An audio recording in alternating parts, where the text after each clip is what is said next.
While the world is experiencing great changes unseen in a century, some factors remain stable, such as China-Russia relations. This is how China's top diplomat characterized bilateral ties.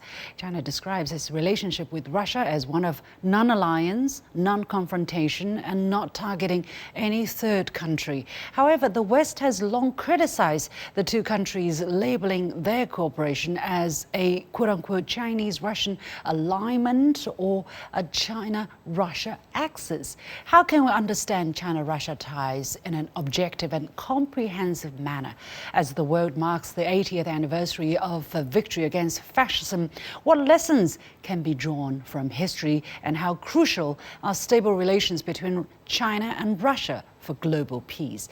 I'm pleased to be joined from Moscow by Andrei Kortunov, former academic director of the Russian International Affairs Council, and from here in Beijing by Cui Hongjian, professor at the Country and Area Studies Academy and director of the Center of the European Union and Regional Development Studies at Beijing Foreign Studies University. Gentlemen, welcome to the show. Let's talk about this and one of the world's most important relationship.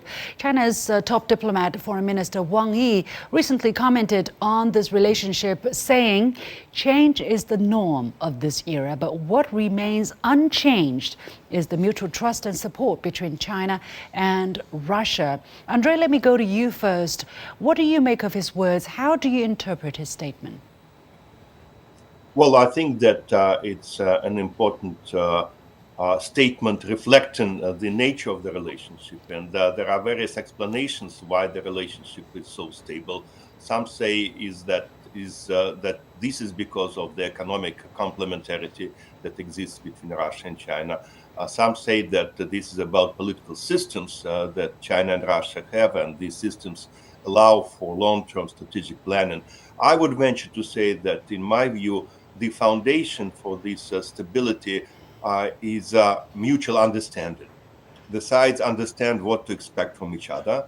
They do not always agree on everything, but I think that this understanding leads to trust, predictability, and trust in their term makes this relationship very stable and resilient.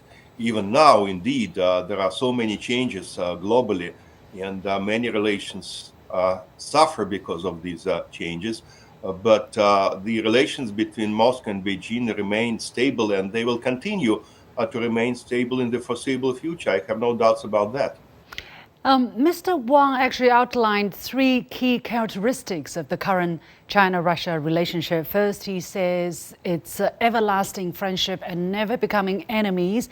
Second, equality and win-win cooperation. And third, non-alliance, non-confrontation, and not targeting any third country. Mr. Cui, why these three aspects? Everlasting friendship and never becoming enemies, equality, win-win, and non-alliance, non-confrontation, and not targeting any third countries.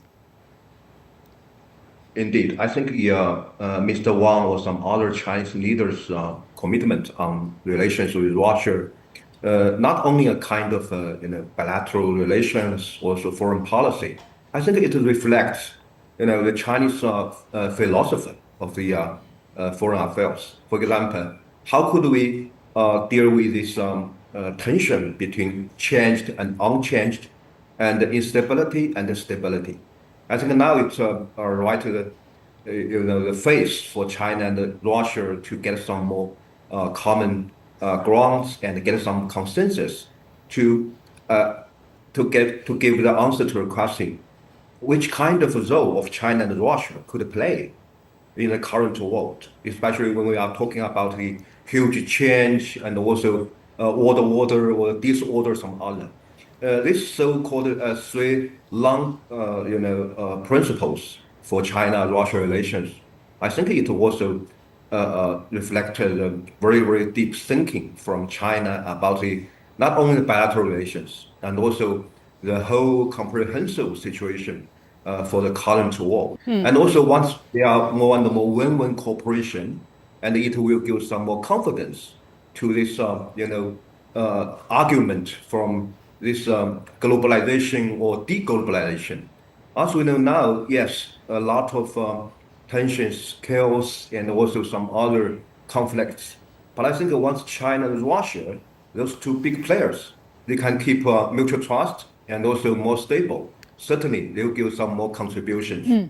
Let me go to Andre for a related question, because if you read the Western press or if you read the comments from Western analysis, they often describe China-Russia relationship as some kind of alignment, alliance, or axis. What's wrong with this kind of characterization?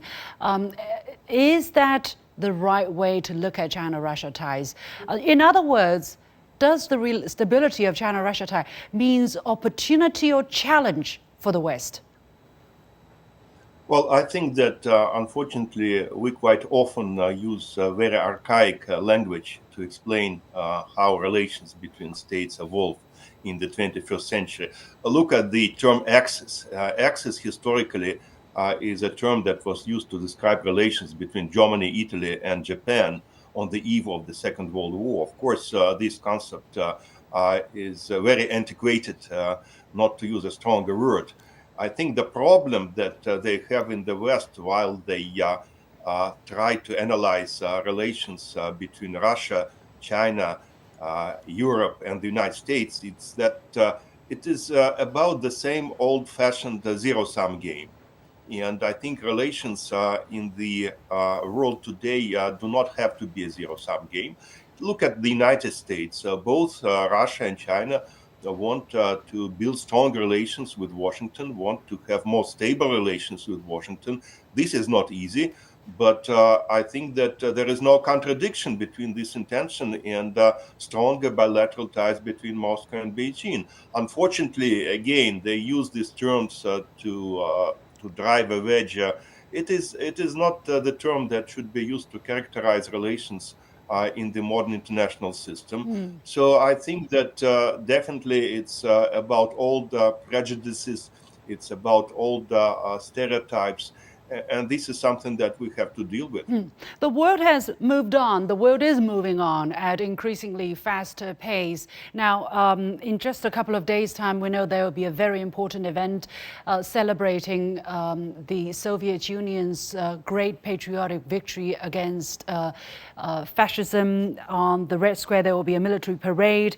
In China, this year also will mark the 80th anniversary of victory against Japanese aggression. Mr. Cui, what key message do you think Russia is trying to send through such an occasion? And does China have a similar message to send? Why should the world lend its ear to these two countries on this very important matter? Now, as we know, because of the huge change of international order, it is important not only for Russia and for China, even some other countries, to find out some more, interconnection between history and the current, and especially how could we have some more, imagination about the future. As we know, recent years, we are facing a lot of problem in the name of the historic revisionist.